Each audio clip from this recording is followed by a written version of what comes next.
कंगना रनौत अपने बयान को लेकर आलोचना झेल रही हैं। उन्होंने देश को मिली आज़ादी को भीख बताया और कहा कि 2014 के बाद असली आज़ादी मिली है। शनिवार को उन्होंने एक पोस्ट भी किया और कहा कि अगर कोई इसे गलत साबित कर दे तो अपना पद्मश्री वापस लौटा देगी।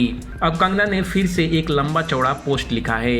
उन्होंने एक आर्टिकल का हवाला देते हुए कहा है कि अगर आप इसे समझ लें तो उन्होंने जो कहा उसको समझा जा सकता है।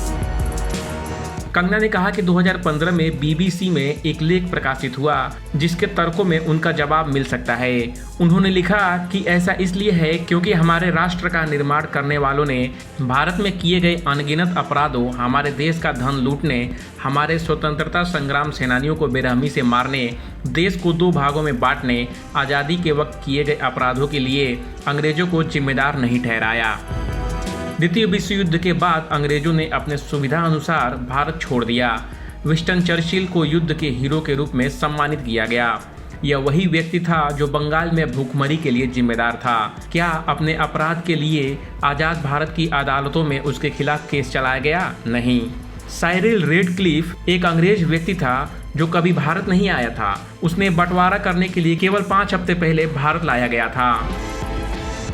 अंग्रेजों द्वारा बंटवारे की जो शर्तें तय की गई थी उस कमेटी में कांग्रेस और मुस्लिम लीग के सदस्य थे। विभाजन के वक्त 10 लाख लोग मारे गए। क्या उन मारने वाले को आज़ादी मिली? क्या अंग्रेज या कांग्रेस उस नरसंहार के लिए जिम्मेदार नहीं हैं जिन्होंने बंटवारे की लाइन खींची थी? कंगना रनौत आगे एक चिट्ठी का भी जिक्र करती हैं जो ब्रिटिश हुकूमत को भेजी गई थी। वह लिखती हैं कि भारत की स्वतंत्रता के लिए जान देने वाले क्रांतिकारी सेनानियों को क्या ही पता था कि ब्रिटिश और हमारे राष्ट्र निर्माता अविभाजित भारत को 2 हिस्सों में बांट देंगे, जिसके नतीजे में 10 लाख लोगों का नरसंहार होगा। आखिर में उन्होंने कहा कि मैं यह कहकर अपनी बात समाप्त करना चाहती हूँ कि अगर हम भारत में असंख्य अपराधों के लिए अंग्रेजों को जिम्मेदार नहीं ठहराते तो हम अपने स्वतंत्रता संग्राम सेनानियों का अपमान कर रहे हैं।